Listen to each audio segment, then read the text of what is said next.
Hello and welcome to this episode of Replay Game, where we look at tabletop role-playing games from every side of the table. I'm Laser Enlow, and I'm going to be a player and the rules lawyer. Hi, I'm Emma, and I'm going to be GMing for Lasers and Feelings. I'm Anish, and I'm going to be playing today. I'm Tori, and I'm also going to be playing today. I'm Michael, and I too am going to be playing today. For people tuning in for the first time, this is the first part of the three-part structure of the podcast, the read portion. But we won't just be reading. We'll be walking through the character creation process of an RPG that we've selected for this week, talking through the rules as we go. This will then be followed up by later episodes where we play through a one-shot with the characters we've made and then reflect on the system. Feel free to listen to whichever of these interest you, and feel free to skip whichever ones don't. Today, we're going to be looking at Lasers and Feelings, a one-page RPG designed by John Harper. As a bit of a background on the game, it is an RPG that was designed back in, I believe, 2013, and it was initially a tribute to a song and album by the band The Double Clicks. The song and album both being called Lasers and Feelings. If you haven't listened, I don't think we'll be able to put in a soundbite of it, but it's a really good... It's cute. It's cute, and I would recommend listening. Could you sing a little? It's something like, You've got lasers, and I've got feelings. It's like there's a lady in love with an evil billionaire who's trying to explode the war with lasers, and she's trying to convince him not to. It's kind of got... You've got lasers! And you've got feelings. Cannot put a theater kid in a podcast. It's kind of the has anyone listened to like Jonathan Colton? Yes, the Jonathan Colton. I love Jonathan Colton, who wrote like the Portal songs, like the ones yeah, that sings at the end of Portal and Portal 2. I loved him. He's got a song that's covered by a band. This is going off tangent, but like it's a band I like called I Fight Dragons. They did a cover of a song called The Future Soon. It's kind of a genre of like nerd rock sort of vibe, where like that one's more from the perspective of the evil guy who's like, if I don't get to date you, then I'm gonna become evil and blow. Honestly, those two songs feel like a pretty good like pairing. Like a conversation. The Future Soon by Jonathan Colton and Lasers and Skull Feelings Crusher Mountain by the Double Clicks. We're now is that a song? A band reviewing podcast. Yeah, I don't care about the because I love because Jonathan RPGs. Colton was in Adventure Quest Worlds as a thing when I was a kid, and I loved that. What is that? Adventure Quest! Multiple MMO. Oh, RPG. cool. Adventure Quest! Go online! We talk about all kinds of RPGs, ads. including MMORPGs. Anyway, it's a very it's based on that song and album sort of in concept. It's actually, I think, credited as a tribute RPG to the Double Clicks on the page. It is a very streamlined RPG system and one of the most notable instances of the one-page genre, like the one we played before, the Barbie RPG that Emma designed, of course.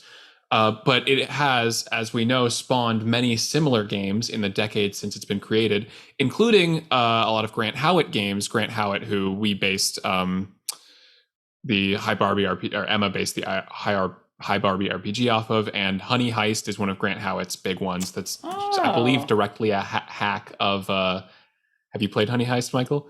Love Honey Heist. Yeah, Honey Heist. Is awesome. My God, Honey Heist it's I believe, so fun. I haven't looked into Honey Heist a lot, but I think it's a literal Lasers and Feelings hack. So there's Lasers and Feelings has been around for a while, and John Harper has designed a bunch of other games too that, and you'll be able to see the DNA if you've played them, like Blades in the Dark, John Harper, and also, I mean, we as a group have played Scum and Villainy, which is a hack of Blades in the Dark of that system. So a lot of these mechanics, while stripped down, will feel fairly familiar to us.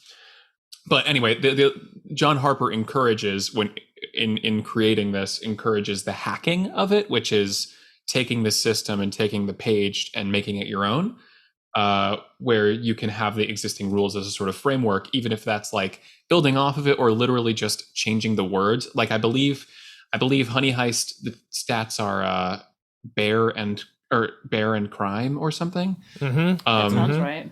Yeah, so this whole game is based on it's centered around the two key stats, which are lasers and feelings. And both of those stats are determined by one number that the player selects for their character from 2 to 5. 2, I believe, being close. I don't remember which one's closer to which side, actually, off the top of my head. I believe 2 is closer to lasers. High number, better at lasers. Low number, better at feelings. Yes. So two is more of a feeling character. 5 is more Blazer's Actually. character, which I mean ties a lot into the song because it is very much cold and calculating versus emotional or like more Compassionate. empathetic, compassionate. Yeah. So it's very interesting to see that combined with the fact that this RPG itself is very inspired by a lot of And in terms of Star Trek, yeah. So like lasers is Spock and feelings is McCoy, who's the doctor. Then where would I you place? used to think I might be bad. Now I know. That's funny because that's not like the main ship of Star Trek, but it is a ship. Where It's would you put usually a Kirk on throuple. the lasers to feelings? Well, what people say about Star Trek usually is that Spock is the brain of the ship, McCoy is the heart of the ship, and then Kirk is the soul. Okay. So I'd put Kirk pretty in the middle because he is obviously an emotional man and a very compassionate man, but he's also a like master strategist. Yeah. Like I he's agree with the that. best at chess. Like he beats Spock regularly. And the alien with the fucked up forehead, what is he on the ship? That's so he's a Klingon. He's from the next gen. Yeah. His name is Worf. That's Admiral Akbar. He's No. he's a like fighting strategist. So Klingons are think of them as like the Sparta of space. They're a Oh very my like God. honor in fighting, honor in battle. One of us needs to be a Klingon. Yeah. So that would be very, very much feelings because it's Um, like all about honor and battle. Yeah, and so the reason we're talking about Star Trek so much is because this game definitely, in theme, like the mechanics are, they fit right into it, but in theme, it seems very inspired by Star Trek and sort of that. When I rolled for the storyline of this one, I had a moment where I was like, oh no, this is just an episode of Star Trek that I know, and I had to change it.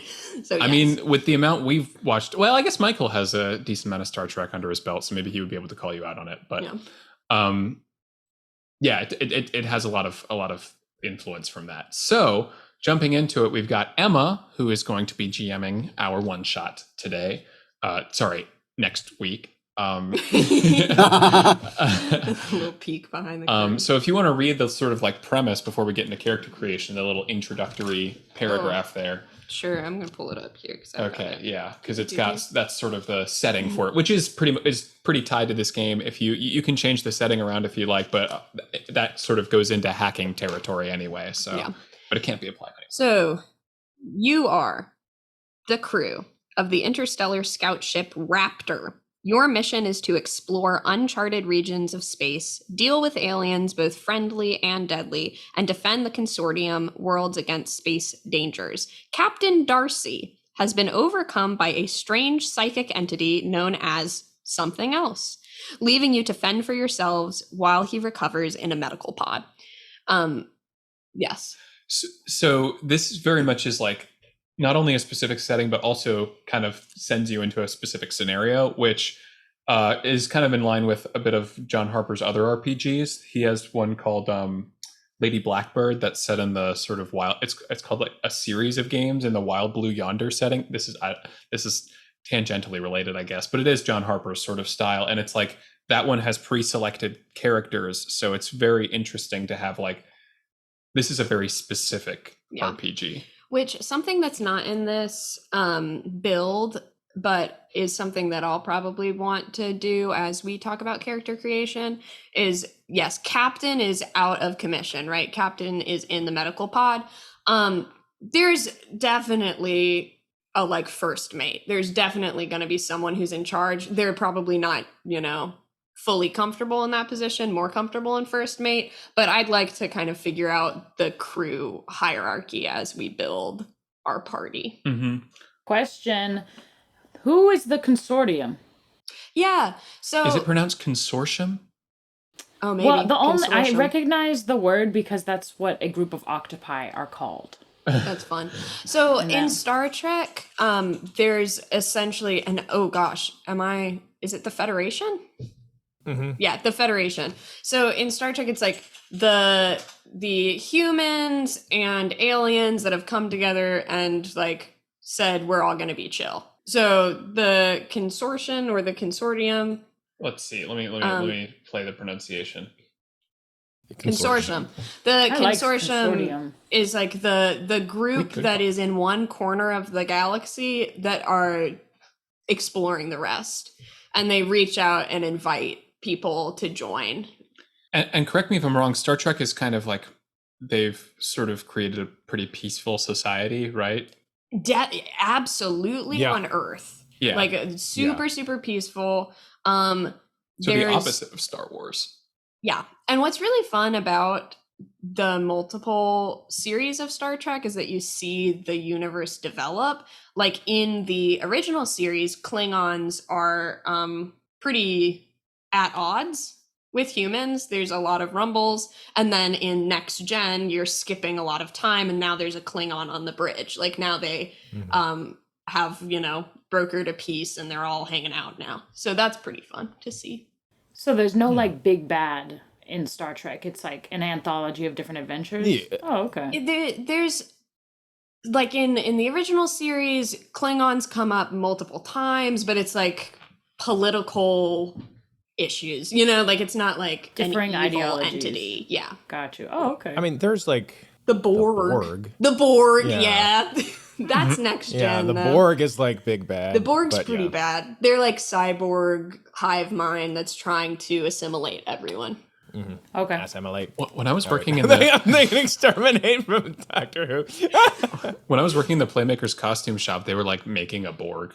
That's so cool. I For don't what, remember. I It wonder? was, it was for like a For- museum or something. It was like an exchange thing. It was pretty cool. That is Anyway, But yeah, most of what Star Trek deals with is like weird shit on the corner, like further out than they've ever seen before. So it's like unknown, bizarre life forms or like weird. They're not magical. They're like supposed to be scientific, but like weird phenomena. go. cool. So let's jump into character creation. We'll walk. I kind of have a character in mind that I know some of us have probably maybe come into it with ideas. I've got one that I've kind of already created, and I can walk through as we also talk about it. So the character I've created is not. I don't know if it's entirely typical of the setting, but I kind of had the idea and wanted to do it. Can I? Yeah, go ahead. So the things that we're looking at is a style of character that's more of like an attitude or a attribute that people would recognize you for, and then the roles, which is what you do on the ship. The role that you do on the ship does not have to be the only thing you do on the ship. For example, because we talked about this, because your character has very interesting. I was going to non-role go stuff. like step by Okay, step. cool. Yeah. Cool. So style for the character, like Emma, it's that can be literally anything, and also there's not really party balance in this game. I don't think that's intended. So literally, we could all be all of one thing or all of a different thing. And these don't even have mechanical things. It's more flavor and stuff. Well, should I describe the character and then go through it one by one? sure. Well, that's why I was gonna go through. Yeah, the you roles can first. keep doing it. What I'm saying with the roles, and your role is like your job on the ship, but you also can do other stuff. For example, Lieutenant Uhura on the Starship Enterprise is the communications person. Like she sits at the helm and she is reaching out and building these communications. She is also a singer and has multiple times like entertained people. Oh my That god. happens in the show. Likewise, like Sulu, he is a pilot. He works on the bridge and pilots the ship, but he also is a botanist and like just takes care of plants. So like you don't have to what is most important to you doesn't have to be your job, but then you have to pick a job. Because they wouldn't have just a singer on the ship because it's a spaceship and roles are tight, So with that premise, the character I created is named Miss Fire, who is sort of more of a like does a little bit of performing perhaps akin to like dresses up in very fun, extravagant outfits and makeup, perhaps akin to sort of a drag like thing, and does dances with like a gun. And like have any of you seen like the Hatsune Miku or like sort of the MMD videos where like they're dancing with the gun and it's like, Oh, have I? And they like fire the gun. It's kind of like Miku. It's kind of like that. So like a dance that like also involves a gun, but she has no idea how to actually use a gun, and it is a real gun. So like phaser. Yeah, and they're all phasers. Like we do get phasers, and that's part of this. Phasers to so that's why the name Misfire kind of comes into it. What did he say? Say that again. I said set phasers to stun. Let's go. Set phasers to feelings. Well, because like you're stunning. Stun. Oh, that's great. exactly. That's great, Yeah. Michael. That was fantastic. That's the tagline for her, I guess. So anyway, yeah, she's got sort of a very futuristic but flamboyant vibe. So what's your style? So the style I thought that made sense with that was hotshot. I mean, it could also be dangerous because dangerous is really funny. Dangerous, like literally dangerous, in that she does not know how to use the gun that is part of her act. So, I mean, hotshot though, I don't know. I feel like she's not as much a hotshot. I want to say dangerous a little bit. Dangerous is funny. And again, if any of these are in line with the character idea you guys had, it's fine because it like this mechanically does not change anything. But it helps you with role playing and stuff. So then that's step one, is choosing a style, and all those sort of options I feel like are pretty self-explanatory. 2, choose a role. This is their role on the ship. So that you might think this character is a bit out of place.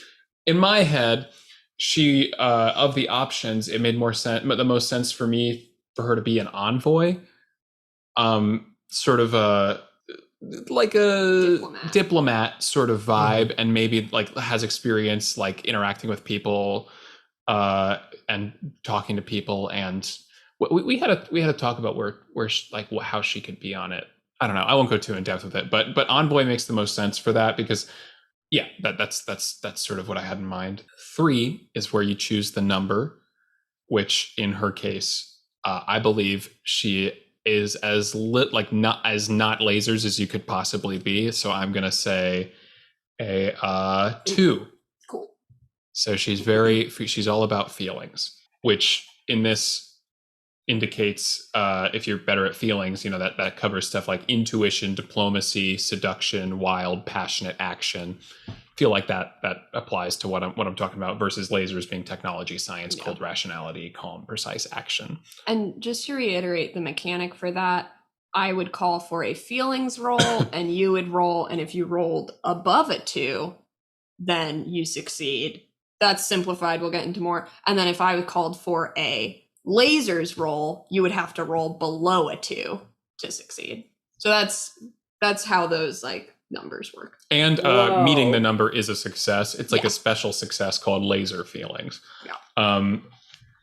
Okay. And then I kind of did step 4 first, which was give your character a cool space adventure nickname like Sparks McGee or something. So that's my name. Yeah, that's Michael Sparks McGee. Yeah, so that's my character. That's an example character. So if anyone would like to jump in with their character stuff, please do. Yeah, does anyone have a idea? Anisha, I feel like you've been wanting to go. You said my original idea was for a somewhat envoy-like character, but it can be translated to a different type of There feeling. can be multiple envoys. Yeah. We can all be envoys. If that is the case. Yeah, that's honestly fine. Yeah. Truly? Yeah. Okay. So my idea was for a communications type officer who is pretty much like a diplomat throughout space, because she is the uploaded intelligence of the universe's version of Taylor Swift. What? Okay, cool. Think about it like this, Jesus. right? Taylor Swift, goddess she is, will have to die eventually. But if you could take her brain, everything that makes Taylor Swift, her, scan it, turn it into a program, and then upload it into like an android's body, you could have Taylor Swift with auto-tune who will never die. Okay, so you're an android envoy. It Yes. sounds like what? So are you like an AI voice sort of thing? So like you come up with songs, like original songs too? Yes. Okay. But people recognize Taylor Swift wherever she goes throughout the world. So I think it'd be interesting at the very least to see and use that clout for diplomacy purposes. Well, honestly, that's also great because one of the best things about Star Trek in any circumstance is when they're like, we should consult the greatest philosophers of history, like Socrates and Aristotle and Blorbo from the next galaxy. Like they always do like real people and then one random alien name. It's like the idea that like Taylor Swift is like the comms on this ship would be rad.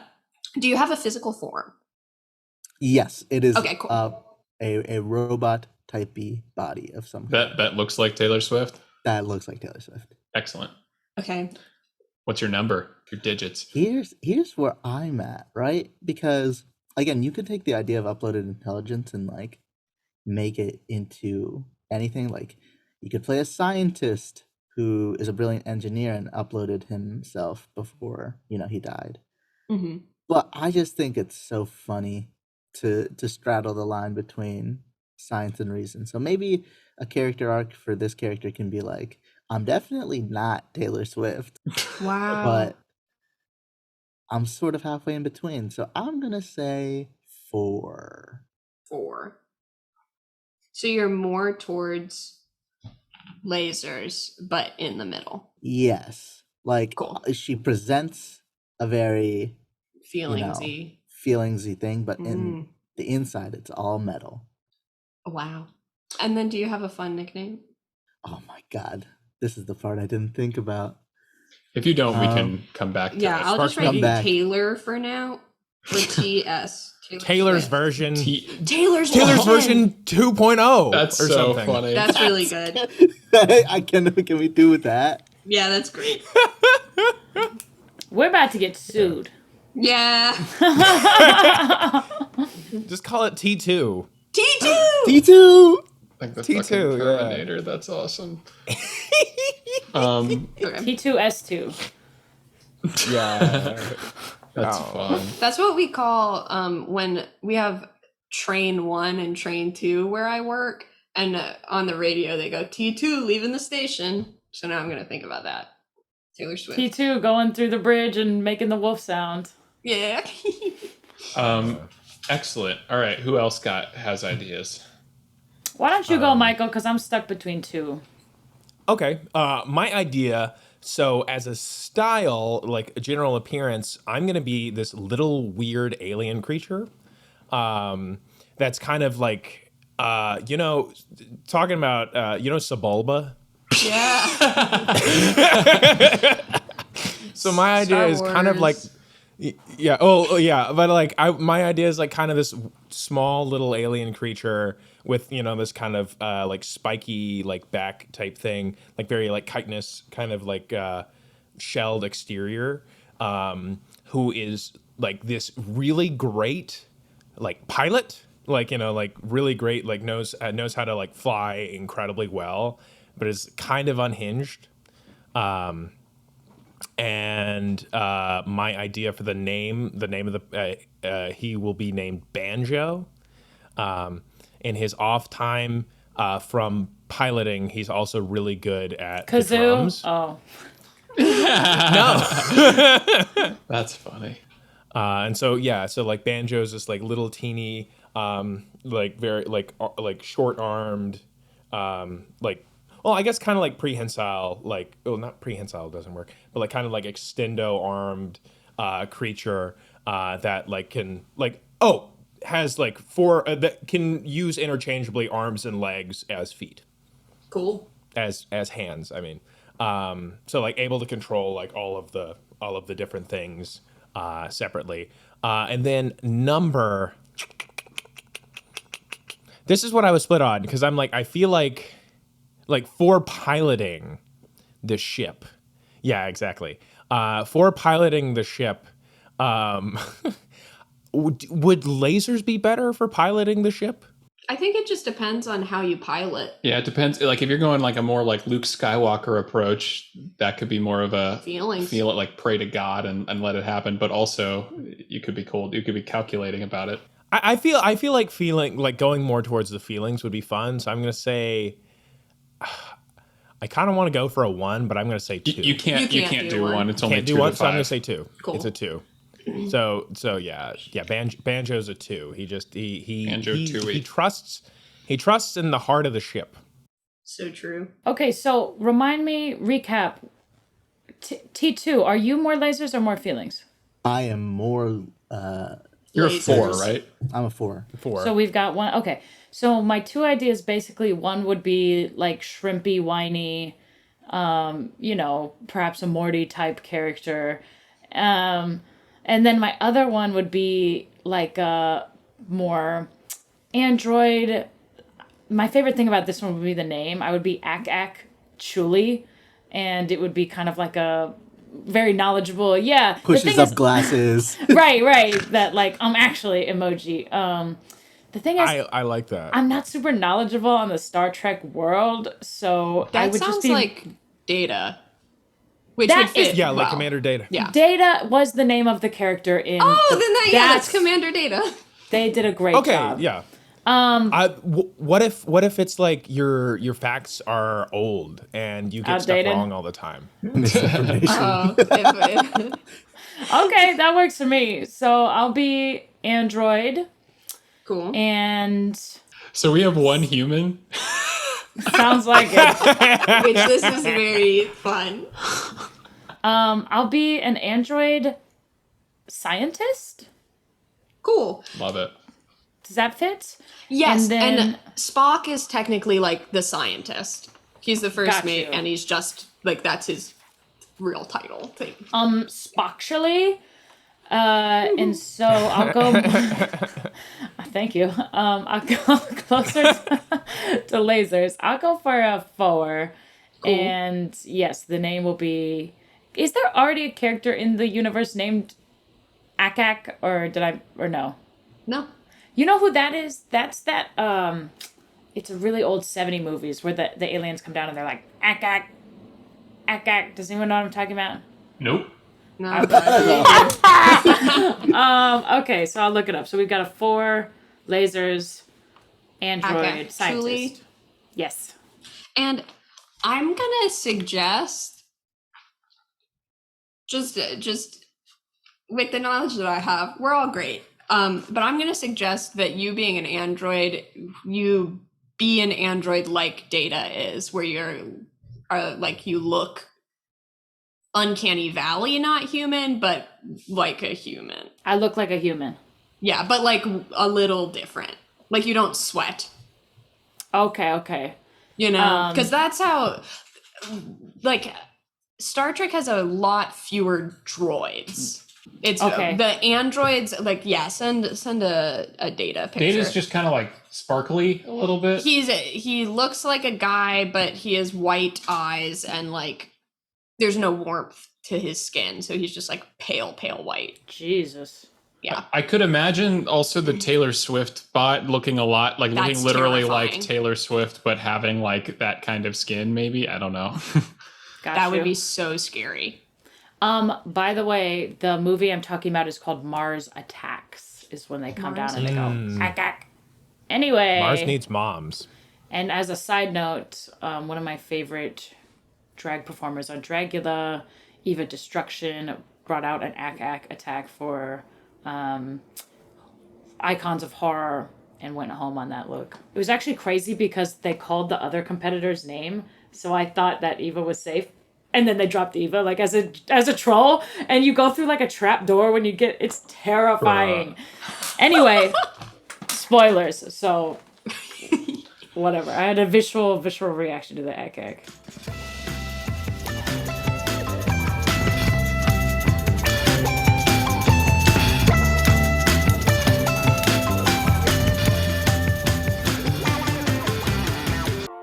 Hello, thank you for listening to the episode.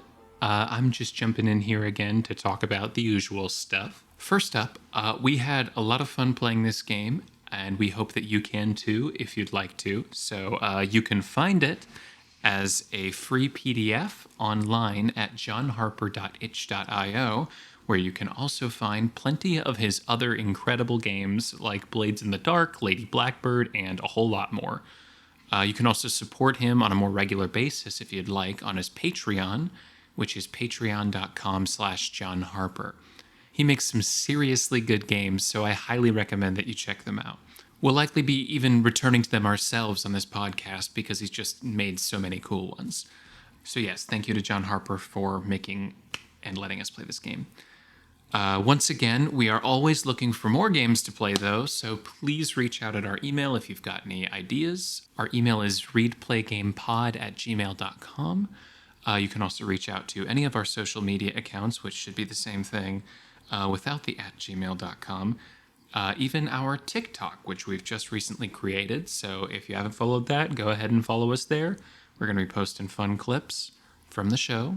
I followed the account, and I personally love the content. So 2 thumbs up from me. The last thing I wanted to mention is that starting next month, which will be February, we're going to change our schedule a little bit. We're still going to be recording a Read Play Game episode for every month, and our goal is to have a game per month, but that's going to mean that we're probably going to skip the last week of most months. So we're just going to do Read Play Game episode, and the last week will be off. Unless the game requires a little more time, if there's like multiple sessions required, then we might end up having 4 parts, but generally we're going to stick to 3, which we think will be more sustainable for us, for you. I mean, who can keep up with something releasing every single week? So yes, that won't be in place until February because we wanted to front load with a bunch of episodes when we launched the show so that we could have back-to-back-to-back stuff. But this was our original plan in the first place, to have the 3 per month anyway. So yes, thank you so much for listening once again, and let's jump back into the episode so you can keep listening.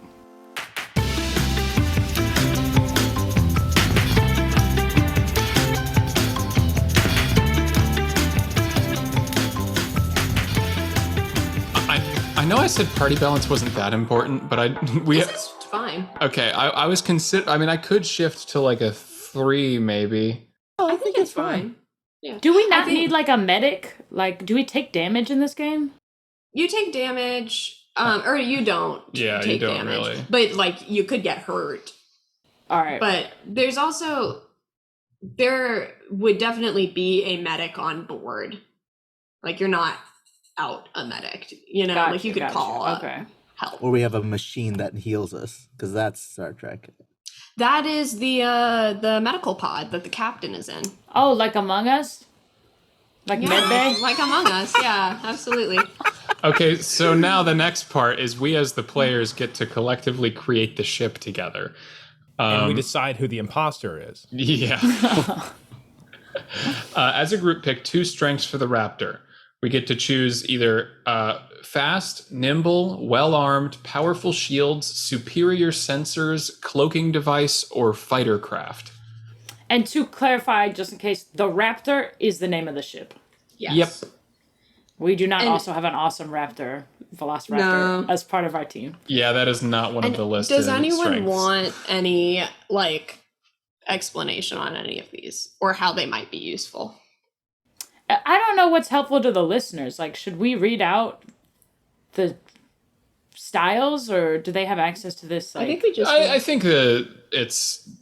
we're gonna post the link to the PDF and stuff. Word. One thing I would love to know is, how is this actually going to come up in the game, if at all? So the way... Okay. I'm trying to talk about this without knowing what I have rolled for the circumstances of this one. So I'm just going to talk about different Star Trek episodes. Some of them are entirely contained on the Enterprise. A lot of them are they're on the Enterprise and something's happening and they have to evade. They have to move. That's something they have to do. most of them that are not on the Enterprise, it's like the Enterprise is docked above a planet and there's communication between the ship and those on the planet. So there's some interaction there. For example, like if you're in a tight spot, the ship should be nearby so that they can beam you up. And if they're not nearby, they can't beam you up. That's like a thing. Like they need to have your coordinates. You need to have communication with them. So there's instances where like a magic thing transports them really far away, and then like they can't get access to the ship. I would not want to, since we are creating a ship, I would not create a circumstance where you cannot do something with that ship. You know what I mean? Like the ship will be present in the story. Yeah, that's what I was also going to say, is that I think it kind of just more frames, like shapes the narrative that is going to end up happening. Right. I think it's less about mechanically what's going to happen, more like what the conflict might end up being. For example, because we pick two strengths and then a problem too. So I imagine the problem could help create a conflict, and we could bring up the other things in a circumstance. I also want to say, because you're right that these are mostly for flavor, but I think they do go into roles, because if you have expertise, if you have time to plan, then you get to roll extra dice. So I imagine the expertise is like the jobs you have or who you are. Yeah. Banjo is our pilot, so perhaps he has a perspective. Yeah, what you want?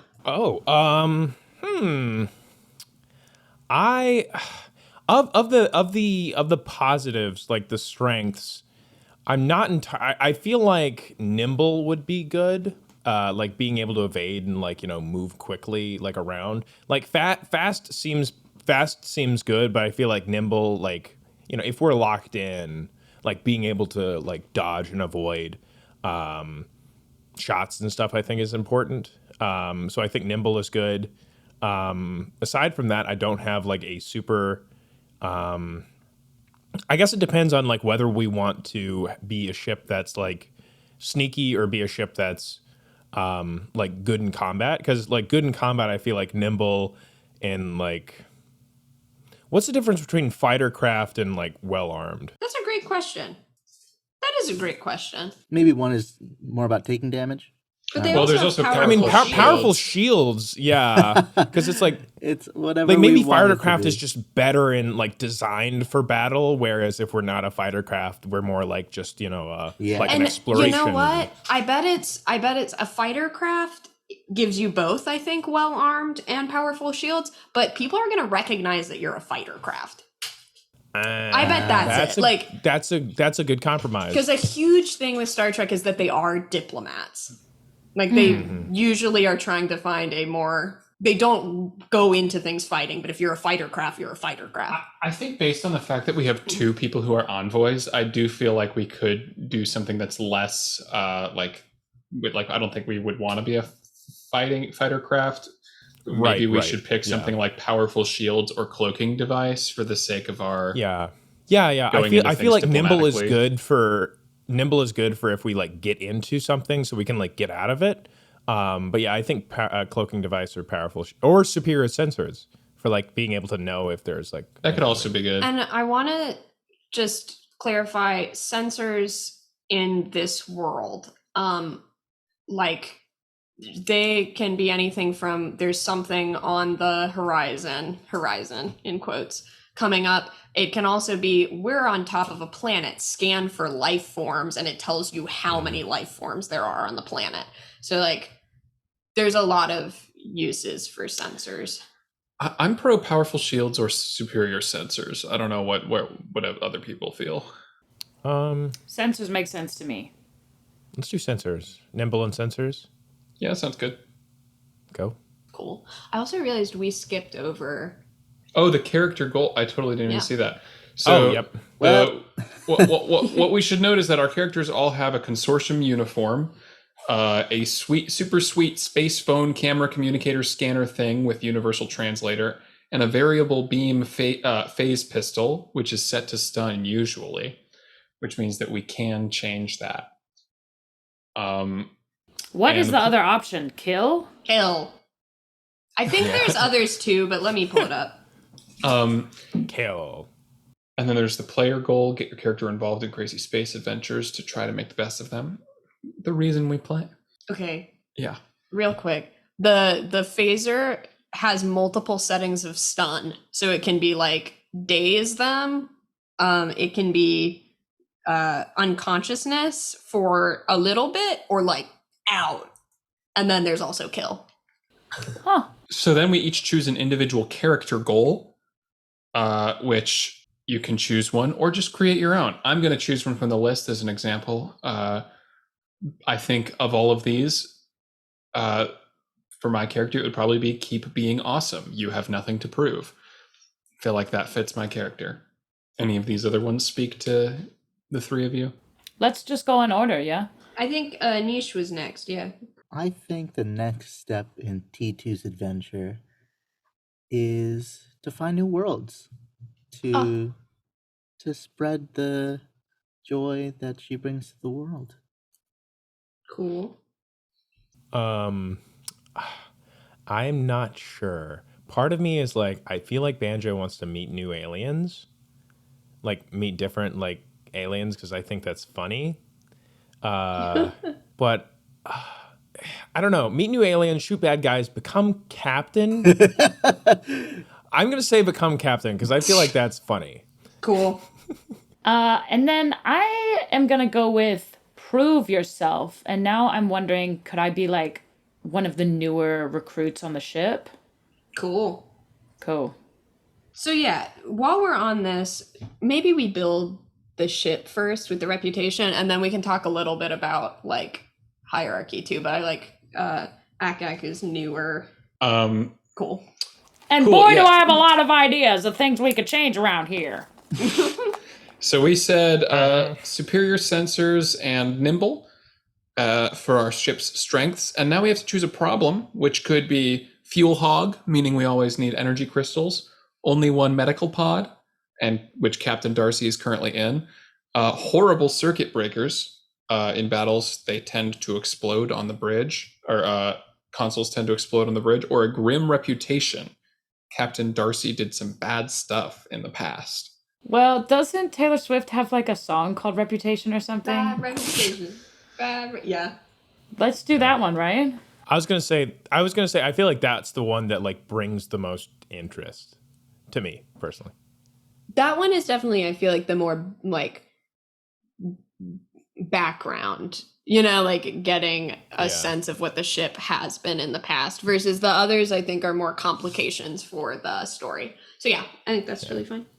Because I've never been like a big fan of like fuel hog, where it's like, oh, like we need to go get like more like Yeah. doesn't feel as interesting. I mean, I think the situation of that is got to be because the Starship Enterprise stranded on a like planet. Yeah, stranded on a planet, okay. finding Yeah, alternative fuel sources. Like, there's lots of things that could happen here, but I'm totally fine with Grim Reputation. Sounds good to me. That's it for like creating things. Although We can't. Yeah. I wanted to talk about Banjo. With your goal being becoming captain, I think so. We've got two envoys. We've got a newer recruit. How do you feel about a kind of Sulu situation where you're not first mate, but you're like, if the first mate, you're like next in line? So right now, the first mate is acting captain, and you're acting as first mate. Sure. Okay. Yeah. I want to get a sense of, that. And envoys, you don't have a job, right? Or you misfire, do not have a job. I want to be first mate. You're not first mate. Oh. And you're an envoy? that wouldn't work. But Anish, T2, is an envoy, but it's more of a permanent person, right? Yes, my idea, maybe Captain Darcy wanted me on board to offset the bad reputation, perhaps. Love that. That's so funny. Yeah. And now people all over the galaxy are like, oh my god, is T2 with a new guy? And lots of speculation happening. And we don't have a cloaking device, so we do have a very large presence. Love that. Captain Darcy came to you and said, "It's me. Hi. I'm the problem. It's me." Aw. Wow. We're gonna get sued. We're not playing the music. We're not playing the music. It's a cover. At some point, in case we ever release the footage of the Zoom call, we have to do the ship has gotten hit by something, and we all do that. Just shake around. So I guess we can talk. We'll talk a little bit about the play mechanics just before we do go into the game, and then we can jump up. We can talk a little bit about what Emma's character or her the GM side that this provides. But so when we do roll, it is just 1d6 to find out how it turns out. But then you can roll up to 3 based on whether you are prepared. You get 1 more, and then you get another one if you're an expert at whatever you're doing. So that's kind of where the roles and style might come in. And that's sort of, as always, a conversation with the GM. So then you roll your dice and compare it says compare each die result to your number. And then depending on the number of dice that succeed, that's sort of the flavor of your success. Like we said, lasers, you want to roll under your number. Feelings rolls, you want to roll above your number. If none of your dice succeed, it goes wrong. If 1 die succeeds, you barely manage it. 2 dice succeed, you do it well. If 3 dice succeed, you get a critical success. So notably, like if you're just rolling 1 die, if you are not prepared or an expert in something you're doing, there will always be a complication. You cannot get a 2 or a 3. Unless. If you roll your number exactly, you have laser feelings. You get a special insight into what's going on. Ask the GM a question, and they'll answer you honestly. And then it gives some example questions that you can ask. I feel and like it counts as a success. Right now, well, maybe I should save this for later. I'll save it for later. I'll save it for the game portion. There's also a way, that technically I lied. You can get up to 4 dice if you want to. You can help people, essentially, by giving them a die. If you want to help someone else who's rolling, say how you try to help. If you succeed, give them 1, and you make a roll to help, which will base on like the same stuff that you base on the other rolls. So like prepared or expert or whatever. And then if you succeed, you give them plus 1d. So you can roll 4 dice. Are there questions about the mechanics? Not yet. So yeah, it's a nice and simple mechanic that you really can hack into pretty much anything, which is really, really nice.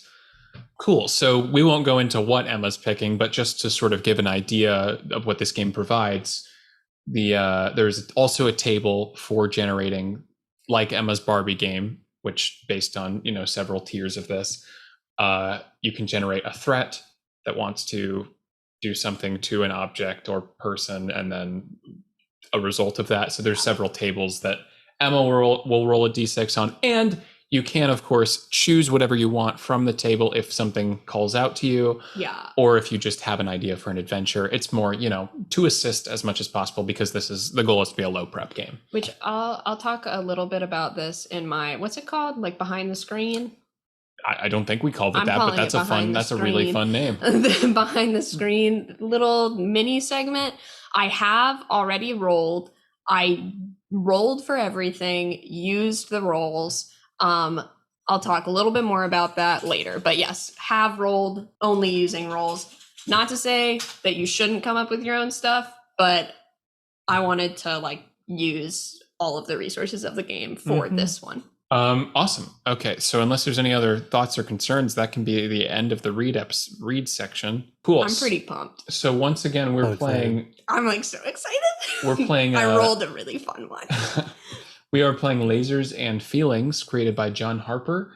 If you are interested in playing it, you can Google Lasers and Feelings. It'll probably come up, and there's a free PDF. But specifically, johnharper.itch.io, I believe. He makes games under the 1-7 Design publisher. And so you can go to that website and find many of his games. He has created several, a ridiculous amount of games, and they're all excellent. So be sure to check those out. and check relationships and feelings out.